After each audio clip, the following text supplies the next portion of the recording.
Media के साथ जुड़े रहना चाहिए, क्योंकि आज किसानों के साथ केंद्रीय मंत्रियों की मुलाकात होने वाली है और ये मुलाकात चंडीगढ़ में होने वाली है। इस वक्त पंजाब और हरियाणा बॉर्डर पर किसान ट्रैक्टर और ट्रॉली के साथ डटे हुए हैं। पिछले 2 दिनों से किसान और पुलिस के बीच हल्की तकरार भी देखने को मिली है। ड्रोन से आंसू गैस के गोले छोड़े जा रहे हैं, टेनिस बॉल से उन ड्रोन पर हमला किया जा रहा है। आमने सामने देश का किसान और जवान है और इन सब के बीच केंद्र सरकार ने एक बड़ा डिसीजन लिया है।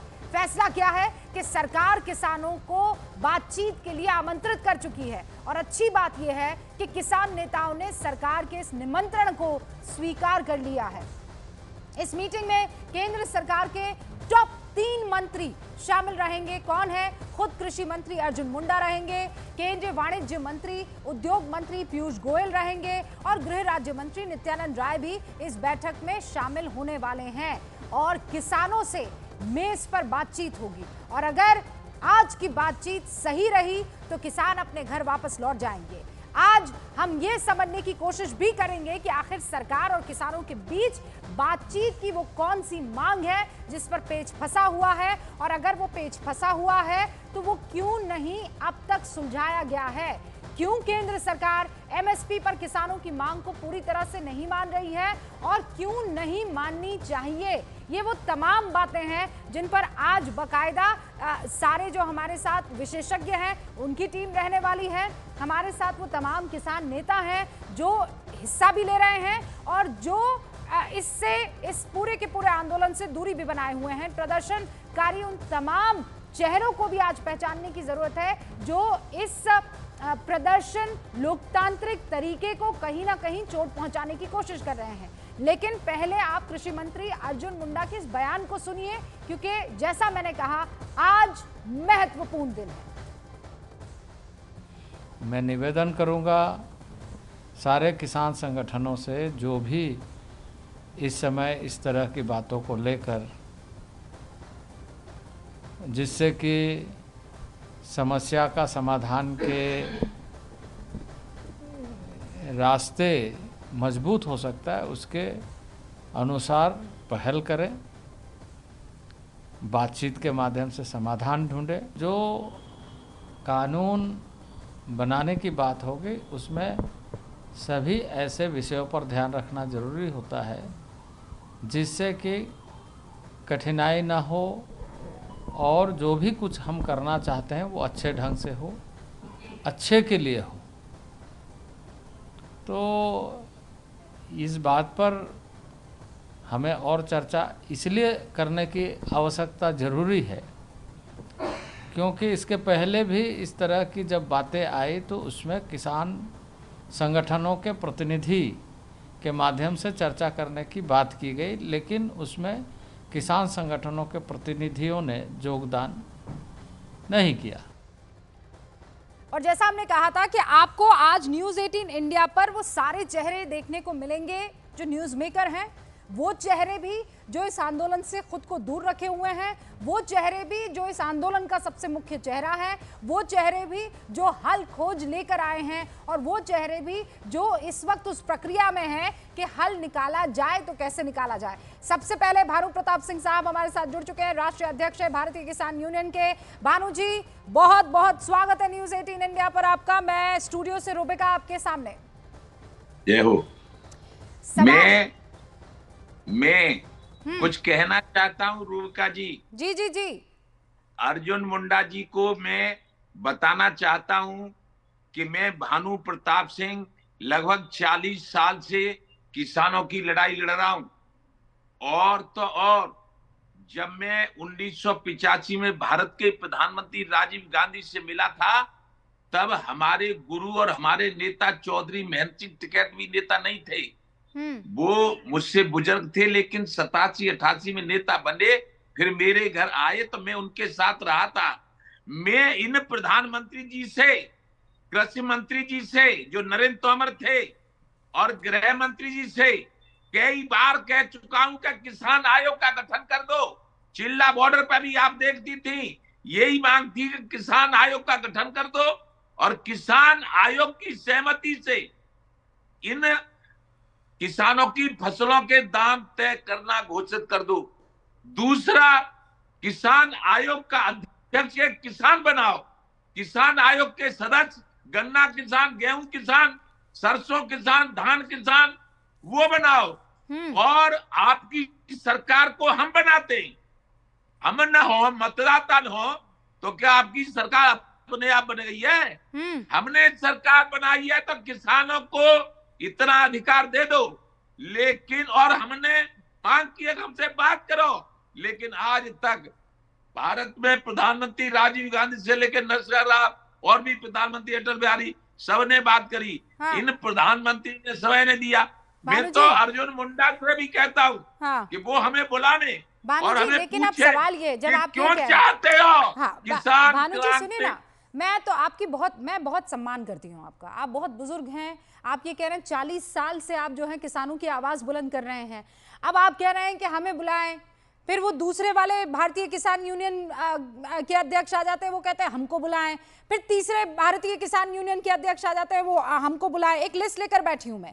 एक तो है संयुक्त किसान मोर्चा, जो कि पॉलिटिकल बॉडी नहीं है, लेकिन उसके अध्यक्षता में इस वक्त ये आंदोलन हो रहा है। उसके साथ कौन है सर? एक है भारतीय किसान यूनियन एकता सिद्धूपुर, फिर केएमएससी है, फिर भारतीय किसान यूनियन क्रांतिकारी है, फिर भारतीय किसान नौजवान यूनियन है, फिर भारतीय किसान यूनियन शहीद भगत सिंह है, फिर उसके बाद जो लोग दूरी बनाए हुए हैं वो भी बीकेयू टिकैत, भारतीय किसान यूनियन एकता उग्रहन, भारतीय किसान यूनियन राजेवाल, भारतीय किसान यूनियन लाखोवाल और भारतीय किसान यूनियन, इस वक्त मैं आपसे बात कर रही हूं। तो कितने यूनियन हैं और किस किस से मिलने के लिए सरकार राजी रहे और किन से मिलकर किसान राजी हो जाएंगे, ये तो बड़ा सवाल है ना। अब मैं आपका रुख करूं भानु जी एक सेकंड में आ रही हूं। एक मिनट हमारी एक मिनट सुन लो। अच्छा, हमें न बुलावे कभी किसान, हमें न बुलावे किसी कृषि मंत्री और प्रधानमंत्री और गृह मंत्री और वित्त मंत्री, कह दें किसान आयोग का गठन कर दिया है और किसान की एमएसपी किसान आयोग द्वारा तय करवाई जाएगी और किसानों के कर्जे समाप्त कर दिए जाएंगे। आप जैसा साफ दिल वाला क्या हर कोई होगा कि उस किसान आयोग को मान जाएगा?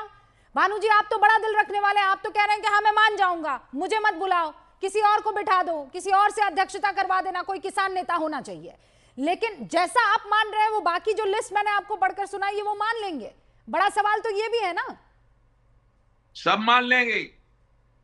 किसान आयोग का गठन होते ही, किसान के कर्जे माफ होते ही और किसान आयोग को एमएसपी तय करने में सलाह लेने पर किसान आयोग की पहली मांग पर तो हम चर्चा कर ही रहे थे और दूसरी मांग आपकी आ गई कि अब जो है हमें पहले हमारे कर्जे माफ कर देने चाहिए, उस पर भी 10 तरीके की दलीलें आ रही हैं। लेकिन भानु जी, आज लंबा बैठकर इस पर डिस्कशन हो जाना चाहिए, बातचीत हो जानी चाहिए। मेरे सहयोगी मानव है, उनके साथ मंजीत सिंह शंभू बॉर्डर से हमारे साथ जुड़ चुके हैं, एक और किसान यूनियन के लीडर हैं, उनका रुख कर लेते हैं। मानव, ओवर टू यू।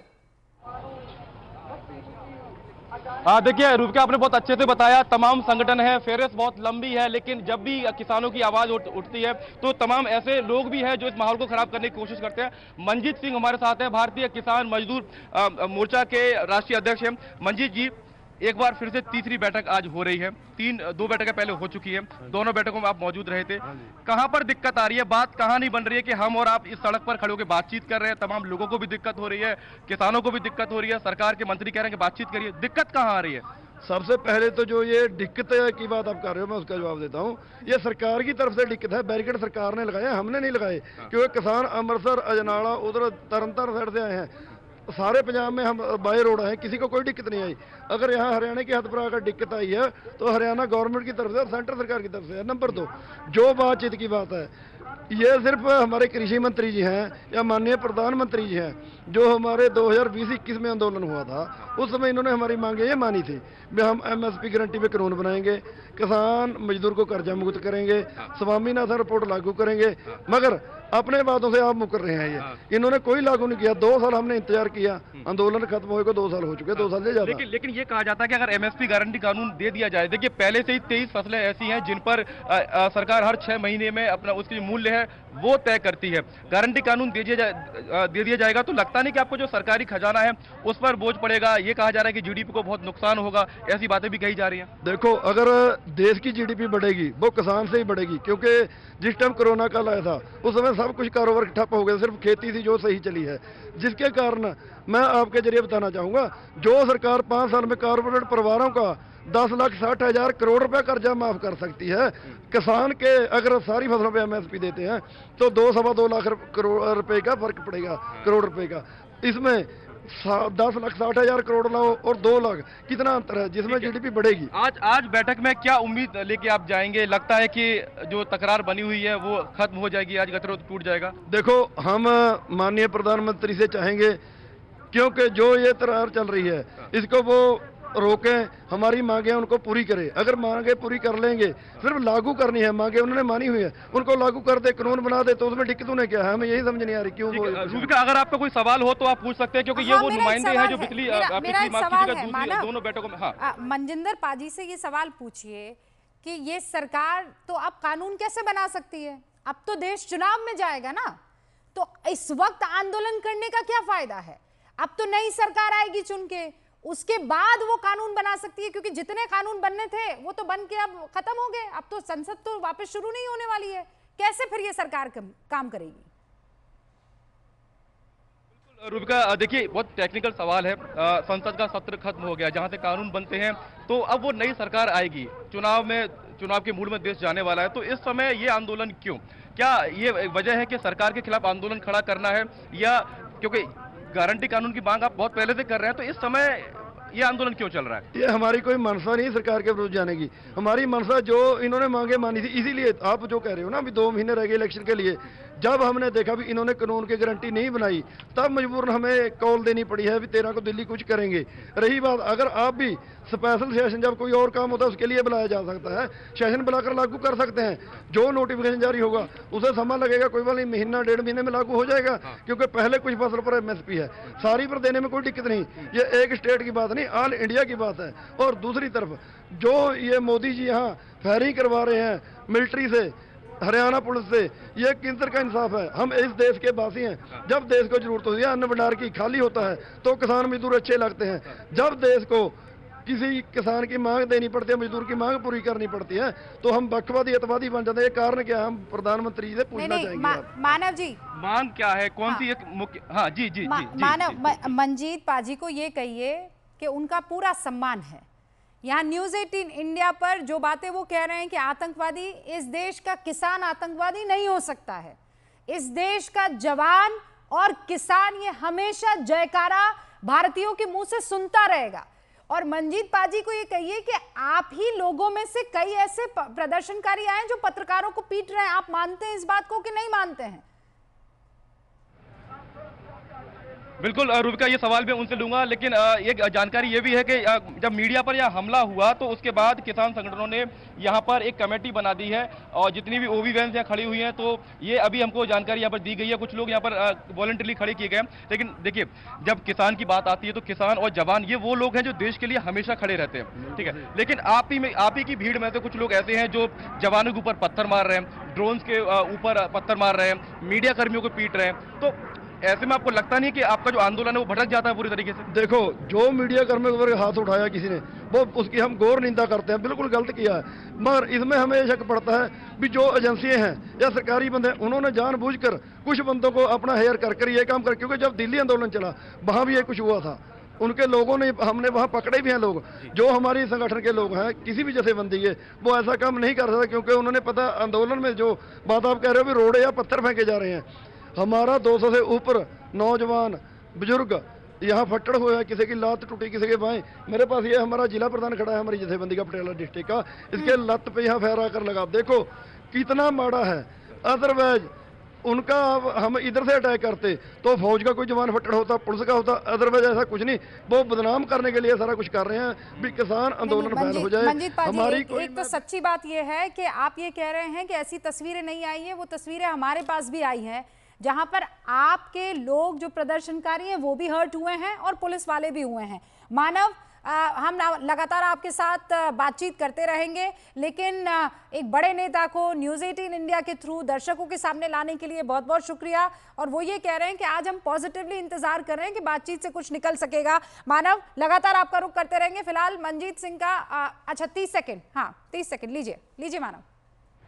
हाँ, देखिए रूबिका, ये तीसरा दिन है। मैं एक बात बहुत कम शब्दों में रखना चाहूंगा। पहले दिन किसान, ये मैंने अपनी नजरों से देखा कि थोड़े आक्रामक थे। दूसरे दिन जब अनुराग ठाकुर का बयान आया था, उसके बाद थोड़ा सा किसानों को लगा कि जब सरकार की तरफ से बातचीत की पहल की जा रही है तो हम क्यों बातचीत ना करें। तो कल यहाँ पर शंभू बॉर्डर पर किसान नेताओं ने बैठक की थी और उसके बाद ये तय हुआ कि जब सरकार बातचीत का रास्ता खोल रही है तो हम बातचीत क्यों ना करें। तो उसके बाद देर शाम यहाँ पर चिट्ठी पहुंची है और यहाँ पर किसान नेताओं की तरफ से लगातार ये कहा गया है कि आपको जोश में होश रखना है, पत्थरबाजी नहीं करनी है, किसी के साथ बदसलूकी नहीं करनी है। फौजियों के जो, माफ कीजिएगा, जो आपके जवान है यहाँ पर बॉर्डर पर, उनके साथ भी कोई बदतमीजी नहीं करी। तो फिलहाल आज मामला दोनों तरफ से पूरा शांत है। अभी तक हमने किसी भी तरह की कोई हिंसा यहाँ पर नहीं देखी है। देश में दो महत्वपूर्ण जो पिलर्स हैं, जो दो महत्वपूर्ण चेहरे हैं, वो एक टेबल पर आकर बात कर रहे हैं। एक जिनकी मांग है, एक वो जो मांग पूरी कर सकते हैं। इससे बेहतर माहौल हो नहीं सकता है।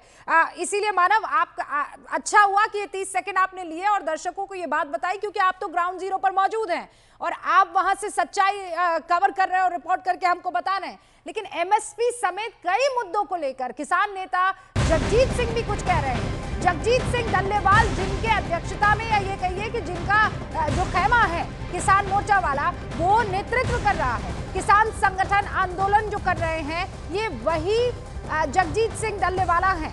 आज किसानों और सरकार के बीच तीसरे दौर की बातचीत है और इस बीच पंजाब के बड़े किसान नेता जगजीत सिंह डल्लेवाल ने एक विवादास्पद बयान दे दिया है। क्या कहा है कि मोदी का ग्राफ मंदिर की वजह से बहुत ऊंचा पहुंच गया है और वो लोगों से सवाल कर रहे हैं कि मोदी के ग्राफ को नीचे कैसे लाया जा सकता है। आप सुनिए इस बयान को और फिर खुद तय कीजिएगा।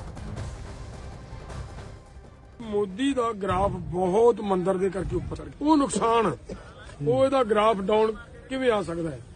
ਮੈਂ ਬਹੁਤ ਵਾਰੀ ਜਦੋਂ ਮੈਂ ਪਿੰਡਾਂ ਦੇ ਵਿੱਚ ਤਿਆਰੀਆਂ ਕਰਾਉਂਦਾ ਫਿਰਦਾ ਸੀ, ਬਹੁਤ ਵਾਰੀ ਲੋਕਾਂ ਨੂੰ ਇਹ ਕਹਿੰਦਾ ਸੀ ਕਿ ਮੌਕਾ ਬੜਾ ਥੋੜਾ ਹੈ, ਗ੍ਰਾਫ ਉਹਦਾ ਬੜਾ ਉੱਚਾ ਚੜਿਆ ਹੋਇਆ, ਦਿਨ ਸਾਡੇ ਕੋਲੇ ਥੋੜੇ ਆ। ਕੀ ਅਸੀਂ ਇਹਨੇ ਥੋੜੇ ਦਿਨਾਂ ਦੇ ਵਿੱਚ ਗ੍ਰਾਫ ਇਹਦਾ ਡਾਊਨ ਕਰ भानु प्रताप सिंह साहब भी हमारे साथ जुड़े हुए हैं। भानु जी, आपने सुना ना, जिनके नेतृत्व में ये मोर्चा संभाला हुआ है, जिनके नेतृत्व में ये प्रदर्शन हो रहा है, जगजीत सिंह डल्लेवाल, वो कह रहे हैं कि वक्त हमारे पास कम है, ग्राफ बहुत ऊंचा है, अब इसको किसी तरीके से नीचे लाना है। तो ये तो पॉलिटिकल हो गया ना, राजनीतिक होगी फिर मंशा तो पूरी। ऐसा है रूबिका जी, हम जो बता रहे हैं कि 80% किसानों का ये देश है, इसको उद्योग प्रधान बनाने का काम सरकार कर रही है। इसको हम माननीय सर्वोच्च न्यायालय सुप्रीम कोर्ट के न्यायाधीश से निवेदन करते हैं कि इस कृषि प्रधान भारत को उद्योग प्रधान बनाने में वो रोक लगावे, सरकार पे शिकंजा कसें, क्योंकि भानु जी हमारे माननीय प्रधानमंत्री, आप रिएक्शन तो दे दीजिए ना प्रभु। आप, मैं कह रही हूँ, मैं आपकी सारी बातें सुनूंगी और माननीय प्रधानमंत्री तक न्यूज़ 18 इंडिया आपकी हर मांग को पहुंचा देगा। भानु जी, मैं आपकी हर मांग को पहुंचा दिया जाएगा प्रधानमंत्री नरेंद्र मोदी की तरफ और सरकार की तरफ। जो भी आपकी मांगे हैं कि किसान आयोग का गठन हो जाना चाहिए, पर इस पर तो मुझे एक बार प्रतिक्रिया दे दीजिए ना। आपने डल्लेवाला साहब को सुना, डल्लेवाल क्या कह रहे हैं? डल्लेवाल साहब क्या कह रहे हैं? वो कह रहे हैं ये मंदिर ने ग्राफ बहुत ऊंचा कर दिया, मोदी का टाइम कम है, ग्राफ को नीचे लेकर आना। वो उनका मन है, लेकिन राम मंदिर से न किसी का ग्राफ ऊंचा है न किसी का ग्राफ नीचा है। भगवान राम का मंदिर अयोध्या में बनना था, वो उत्तर प्रदेश है, वो तो योगी बाबा का ग्राफ ऊंचा हुआ है। उसमें मोदी ने क्या कर दिया? मोदी तो प्रधानमंत्री थे, योगी बाबा ने उत्तर प्रदेश में मुख्यमंत्री हैं। हाँ। और योगी बाबा किसानों की बात सुनते हैं। हाँ। योगी बाबा ने गुंडागर्दी उत्तर प्रदेश से खत्म कर दी है, लूटपाट खत्म कर दी है। हाँ। हम योगी बाबा के समर्थक हैं, लेकिन मोदी बाबा को अहंकार हो गया है। अच्छा, आप इस अहंकार को सुनिए, ये बात तो आपके योगी बाबा भी नहीं मानेंगे भानु प्रताप जी। और आप यहाँ कह रहे हैं कि वो किसी की बात नहीं सुन रहे। मैं आपको पूरी एक लिस्ट दे चुकी हूँ कि प्रधानमंत्री नरेंद्र मोदी किस किस से मिलेंगे, कितने भारतीय किसान यूनियन यहाँ पर हैं। आप कह रहे हैं हमारी बात नहीं सुनते, वो कहेंगे हमारी बात नहीं सुनते, डल्लेवाल साहब कहेंगे हमारी बात नहीं सुनते, ये अभी हमारे साथ मंजीत सिंह साहब थे, वो कहेंगे हमारी बात नहीं सुनते।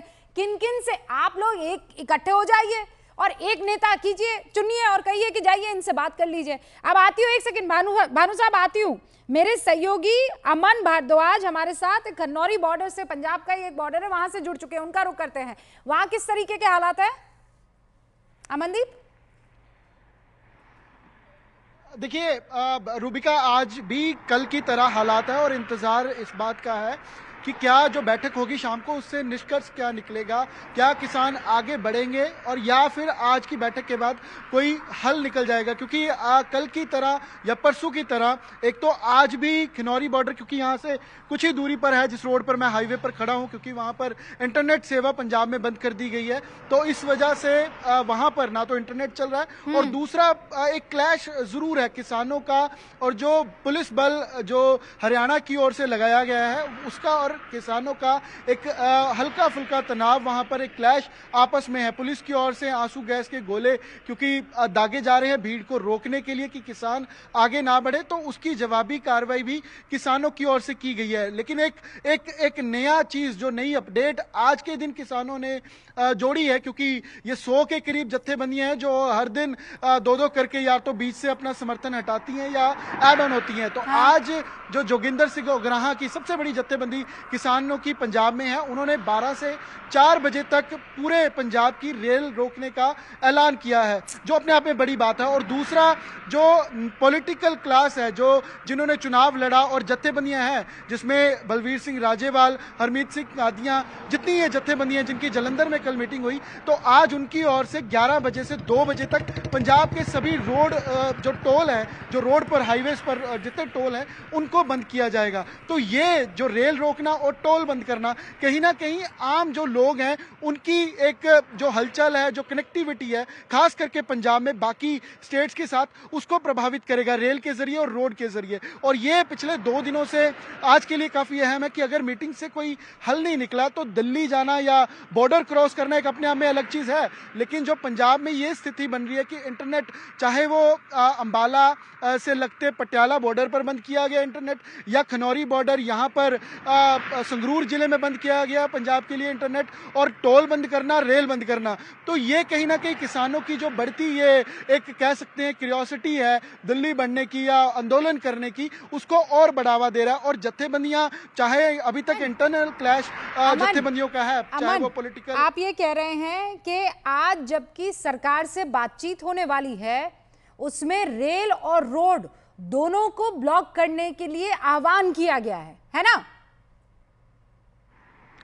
बिल्कुल बिल्कुल साफ तौर पर, क्योंकि जत्थेबंदी सबसे बड़ी उग्राहा की है, जोगिंदर सिंह उग्राहा की, उनकी ओर से 12 से 4 बजे तक पंजाब की जितनी रेलें हैं, मेजर रेल ट्रैक्स जो हैं, उनको रोका जाएगा अलग अलग जगह पर रेलवे स्टेशन पर जाके। और दूसरी ओर जो एसकेएम पॉलिटिकल है, जिसमें बलवीर सिंह राजेवाल, हरमीत सिंह कादियां और सभी ये शामिल हैं, उनकी ओर से 11 बजे से लेकर जो टाइम शुरू हो चुका है 2 बजे तक पंजाब के सभी टोल जितने हैं उनको बंद करवाया जाएगा। और वहां पर आप देख सकते हैं कि चाहे वो रेल रोकना है, चाहे वो रोड पर टोल बंद करवाना है, उससे कानून व्यवस्था चाहे कोई आहत ना हो या, पर आम जनजीवन जरूर, एक कनेक्टिविटी जरूर खराब होती है। और इसका जो साइकोलॉजिकल असर जाता है कि रेलें बंद है पंजाब में, तो जितनी कनेक्टिविटी पंजाब की है वो जरूर दूसरी स्टेट में बैठे लोगों को भी एक साइकोलॉजिकल इफेक्ट जरूर डालती है। और ये सब उसके बीच हो रहा है अमन, और इसीलिए ये चिंता, और ये चिंता भी पैदा करती है ना भाई, जो दिक्कतें, मान लीजिए किसान चाह रहे हैं कि उनके जीवन